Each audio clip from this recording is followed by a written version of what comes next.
Oke, kembali lagi ke channel ini. Jadi mungkin buat hari ini kita agak beda. Kalau biasa kita bakal makan doang, kita review. Nah, kalau sekarang kita bakal masak. Nanti mungkin gue review hasilnya ya. Nah, jadi buat menu kali ini, gue terinspirasi dari Ichisan Ramen yang ada di Tanjung Duren. Nah, jadi kemarin pas lagi ke Ichisan Ramen Sabtu, gue sempet nyoba varian ramen pakai kepiting soka. Dan di saat itu gue kayak boom, oh iya kepiting soka enak banget. Oleh karena itu gue cari-cari di Topet, di all shop lain. Ternyata kepiting soka ini untuk di Jakarta itu sangat banyak. Jadi di sini gue coba beli dan gue bakal masak di kos. Nah ini proses gue buka dari paket all shopnya. Ini gue dapet di harga 80.000 1 kilo. Dan ini setelah gue hitung tadi isi 11 ekor. Ya walau ukurannya nggak terlalu gede ya, karena sekilo dapat 11. Tapi kalau dari gue lihat tampilannya ini kebanyakan lengkap semua. Ada capit, ada kaki, nggak ada yang buntung. Walau di sini gue belinya yang brine. Jadi kalau gue nggak salah di Tokopedia atau di all shop gitu tuh kepiting soka gini dibagi dua. Yang lebih murah itu dia termasuk airnya, jadi ada airnya juga pas dibekuinnya. Sedangkan kalau yang harganya lebih mahal itu dia non brine atau apa gitu. Jadi dia kepitingnya aja, nggak pakai air lagi untuk pembekuan kayak gitu. Ya mungkin yang cairan ini lebih murah karena berat di air atau enggak mungkin ya cairan ini ada cairan pengawet atau apa, aku nggak tahu kalau tentang itu. Cuma ya karena ini hanya percobaan pertama untuk masak sendiri, percobaanku untuk belajar, kira-kira ngolahnya susah gampang sih, atau kalau bikin sendiri enak nggak ya, atau bakal amis. Oke lah nggak apa-apa kita coba dari yang murah dulu.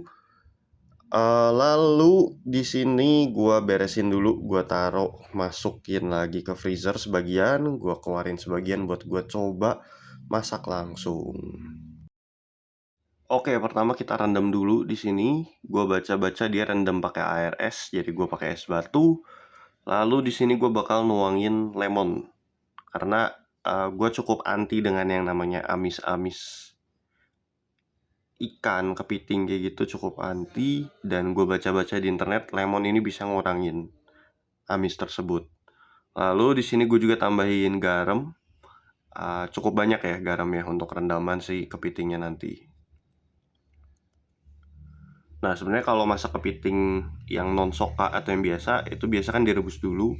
Itu biasa gue pakai jahe sebagai senjata utama menghilangkan amisnya. Cuma karena ini bakal digoreng tepung dan jahenya nggak bakal kayak kemasak, jadinya gue nggak tahu nih jahe bakal ampuh atau enggak. Jadi di sini gue belum pakai. Kita cobain dulu kepiting tanpa jahenya, hanya dengan rendaman ini aja. Oke, ini kepitingnya udah berhasil gue keluarin dari plastik. Dan ya bisa kalian lihat nih, nyoi-nyoi banget kepalanya, walau dalamnya masih beku. Ya ini udah gemoy-gemoy, betul soft shell. Kita akan rendam dia di sini. Nah ini kaki-kakinya baru mulai lepas. Sangat mini dan empuk banget. Ya ini kalau digoreng enak sih pasti sih. Semoga aja tidak amis ya. Jadi kalau dari bau ini nggak terlalu amis kayak kepiting yang pernah gua pegang.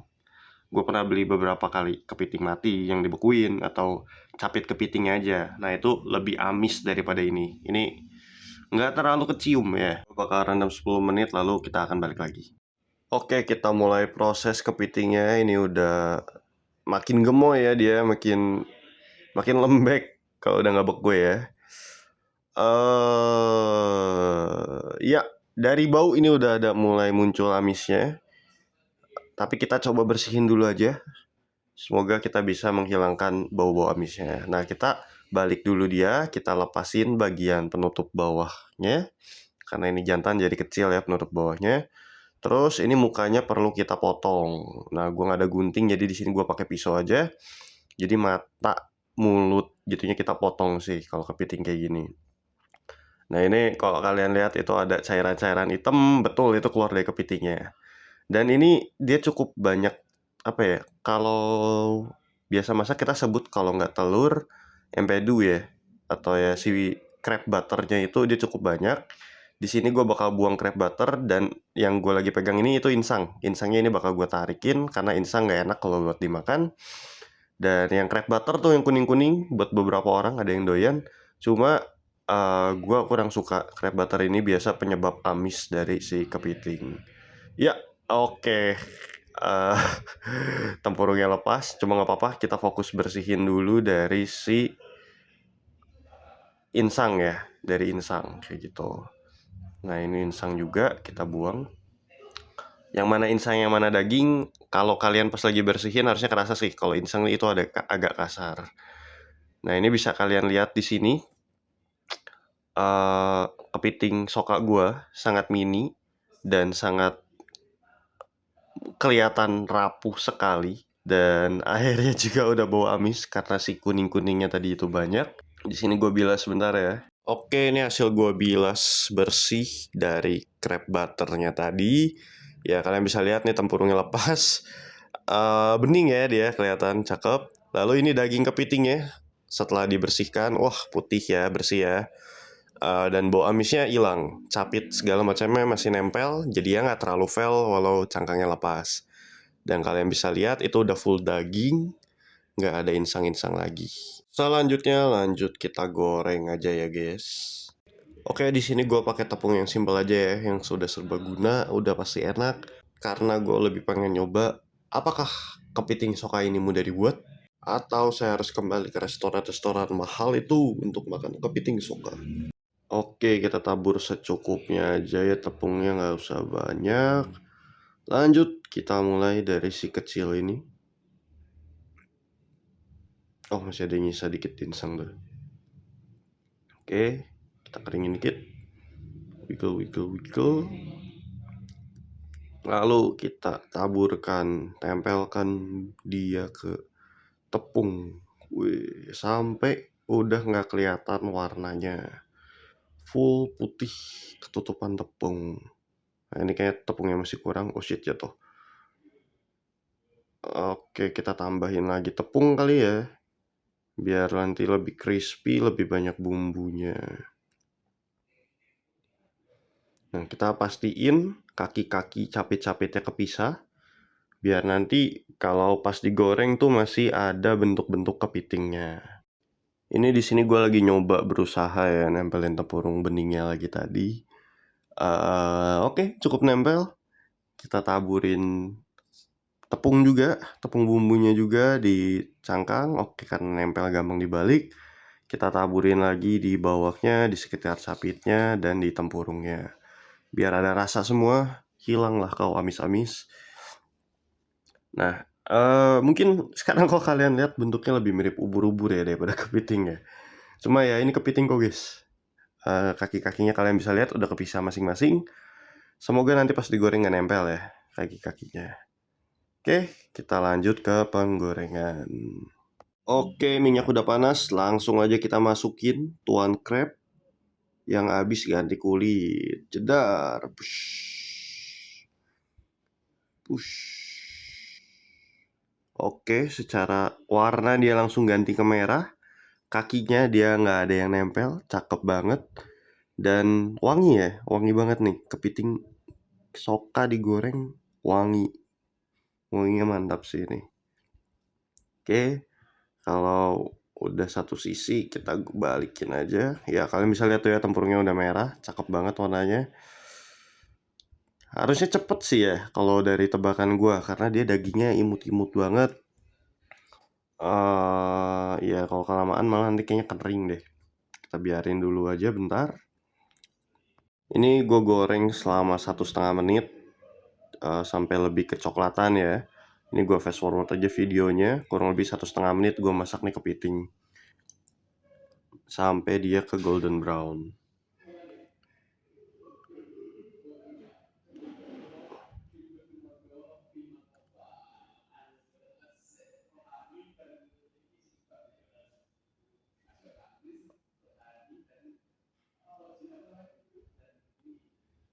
Oke, nah ini menurut gue udah cukup mateng. Di sini gue angkat aja.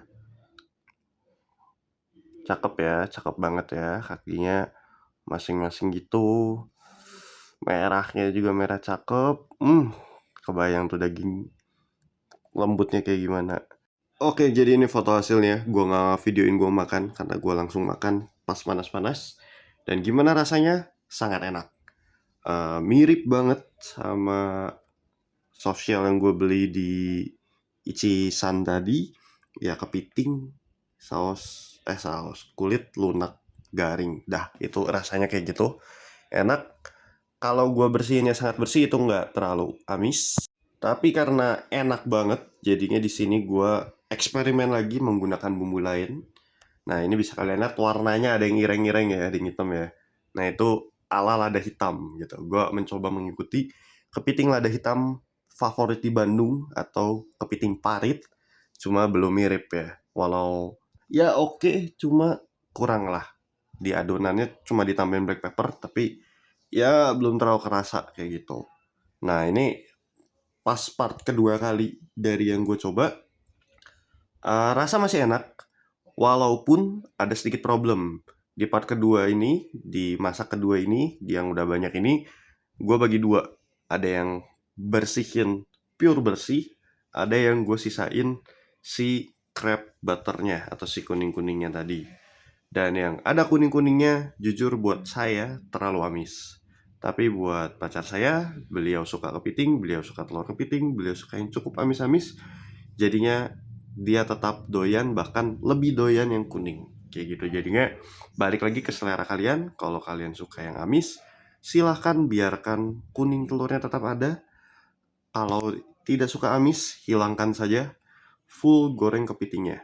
Dan itu udah enak banget. Kayak gitu. Tidak ada amis-amisnya. Dan dari 11 kepiting yang aku dapat, 10 bagus, satu agak zonk. Yang zonk ini gimana ya? Entah kenapa nggak ada dagingnya. Jadi kayak cuma kulit doang. Mungkin ada dagingnya kecil tapi hitam. Dan pas digoreng, pas bersihinnya itu bau banget. Bau amis. Bukan bau yang telur. Gak tahu bau apa itu amisnya. Tapi pas sudah digoreng, pas dimakan, itu enak sih. Nggak ada problem gitu, kayak biasa aja. Paling itu. Dan info aja untuk testingan kedua ini, gue masaknya pakai panci listrik seperti di video ini.